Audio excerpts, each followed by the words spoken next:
Champions ট্রফিতে যাওয়ার আগে স্বপ্নের কথা শুনিয়েছিলেন অধিনায়ক নাজমুল হোসেন শান্ত। বলেছিলেন এবারের আসরে চ্যাম্পিয়ন হওয়ার লক্ষ্য তার। যদিও কাগজে কলমে সেটি করে দেখানো বা মাঠের খেলায় প্রমাণ করাটা কঠিন। টুর্নামেন্টে নিজেদের প্রথম ম্যাচেই কঠিন পরীক্ষার মুখোমুখি টিম টাইগার্স। তবে সেই ম্যাচের আগে আরও একবার হুঙ্কার দিলেন টাইগার ক্যাপ্টেন। টুর্নামেন্টে নিজেদের প্রথম ম্যাচ, তার ওপর প্রতিপক্ষ ভারত, এমন গুরুত্বপূর্ণ ম্যাচের আগেও বেশ আত্মবিশ্বাসী শান্ত। নিজেদের দিনে যে কোনো দলকে হারানোর সক্ষমতা রয়েছে বলে মনে করেন অধিনায়ক শান্ত। আনুষ্ঠানিক সংবাদ সম্মেলনে টাইগার অধিনায়ক জানিয়েছেন দলের ব্যালেন্সের কথা। যদিও শান্ত বলেছেন প্রতিপক্ষ নিয়ে খুব বেশি ভাবতে রাজি নন তিনি। টাইগার অধিনায়ক বলছেন, ওয়ানডে ফরম্যাটে বাংলাদেশ দল ব্যালেন্স একটা টিম। এই টুর্নামেন্টে সব দলই শিরোপা জিততে পারে, তবে যে কোনো দলকে হারানোর সামর্থ্য রাখে বাংলাদেশ।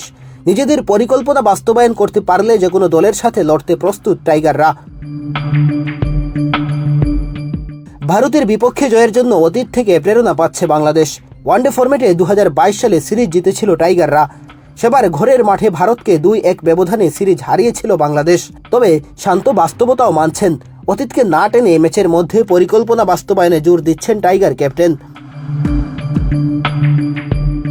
উইকেট এবং কন্ডিশন নিয়ে কিছুটা হতাশ হলেও সেটা মানিয়ে নিতে চায় বাংলাদেশ। পাকিস্তানের তুলনায় দুবাইয়ের মাঠে রান কম ওঠে। অপরদিকে পাকিস্তানের মাঠে চলে রান উৎসব। যদিও কিছুদিন আগেই রাওয়ালপিন্ডিতে খেলে এসেছে টাইগাররা, যার কারণে ওই উইকেট কিছুটা হলেও পরিচিত টাইগারদের।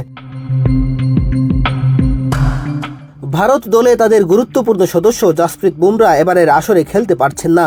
গত কয়েক বছর ধরে বোলিংয়ে দাপট দেখানো এই ক্রিকেটার দলে না থাকায় কিছুটা অ্যাডভান্টেজ নিতে পারবে কিনা এ ব্যাপারেও বেশ কৌশলী জবাব দিয়েছেন শান্ত। টাইগার ক্যাপ্টেন বলছেন, নির্দিষ্ট কাউকে নিয়ে ভাবতে রাজি নয় তার দল। পাকিস্তান এবং নিউজিল্যান্ডের মধ্যকার ম্যাচ দিয়ে শুরু হয়েছে ক্রিকেটের বৈশ্বিক আসর চ্যাম্পিয়ন্স ট্রফি।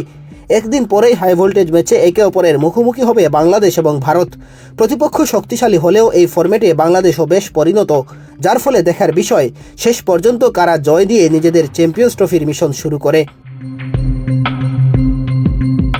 মেহেদী হাসান তালহা, বাংলাদেশ প্রতিদিন।